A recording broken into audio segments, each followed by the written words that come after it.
Doctor صاحب مجھے ساتھ ساتھ بتاتے جائیں تھوڑا سا دیکھنے والوں کو آسانی ہو جائے. کوٹ عمرانہ میں 300 افراد کی وہ کہہ رہے ہیں ڈیتھ ہو چکی ہے اسی مرض کی وجہ سے, ایڈز اور بالکل بھی صحیح نہیں ہے یہ, بالکل کہ اگر یہ بالکل صحیح نہیں ہے کہ 300 لوگوں کی ڈیتھ ہو چکی ہے, مطلب 3 سالوں میں, مطلب سالوں میں ہو چکی ہوگی, لیکن HIV ایڈز کی جب پہلی مرتبہ کوٹ عمرانہ میں 2017 میں 18 میں جب یہ کیسز سامنے آئے ہیں, ہماری ٹیم وہاں پہ گئی, WHO کے لوگ وہاں پہ گئے ہیں, پنجاب ایڈز کنٹرول پروگرام وہاں پہ ہم نے تقریباً یہ جو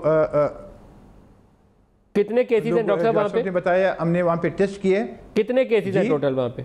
کتنے کیسز پازیٹیو آئے وہاں پہ کیسز اس وقت جو رجسٹرڈ اس جو ایپیڈیمک ہوا تھا انجیکشن سے, انجیکشن ڈرگ یوزر نے, کوئی نائی نے, مطلب وہ لوگوں کو انجیکشن لگوائے تھے کویک نے, تو ان میں سے 86 کیسز پازیٹیو آئے تھے. ان 86 کیسز کو پھر ہم کیا کرتے ہیں کہ جب بھی پیشنٹ مطلب کسی بھی گاؤں سے پاکستان کے ایک جگہ پہ ایپیڈیمک ہو تو اس کو پھر ہم لنک کرتے ہیں ART سنٹر کہتے ہیں اس کو, جس طرح پمز ہمارا ART سنٹر ہے, جناح ہاسپٹل کراچی ہے, پشاور میں ہے, تربت میں ہے, کوئٹہ میں ہے. کوٹ عمرانہ میں اس وقت کتنے, کوٹ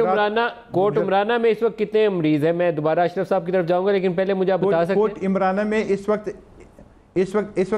ملک صاحب میں کہ کچھ لوگ کوٹ عمرانہ 86 پیشنٹ ہے جو ہم نے, یہ ابھی کی بات نہیں کر رہا ہوں, یہ ایک ایپیڈیمک کی وہ ہے, پرانی پیشنٹ وہاں پہ ہوں گے, لیکن وہ سارے رجسٹرڈ ہے جو سرگودا میں وہاں سے ٹریٹمنٹ باقاعدگی سے لے رہے ہیں. مجموعی کتنے ہیں, مجموعی کتنے ہیں ڈاکٹر صاحب, مجموعی کتنے, آپ نمبر نہیں بتایا مجھے آپ نے. مجموعی میں نے آپ کو بتایا کہ 172 کیسز ہیں. کوٹ عمرانہ میں مجموعی کتنے ہیں, کوٹ عمرانہ میں کتنے ہیں سر میں آپ کو ٹوٹل ڈسٹرکٹ کا بتا سکتا ہوں, ایک گاؤں کا 668 کیسز ہے سرگودا میں, اور 668 صرف سرگودا میں.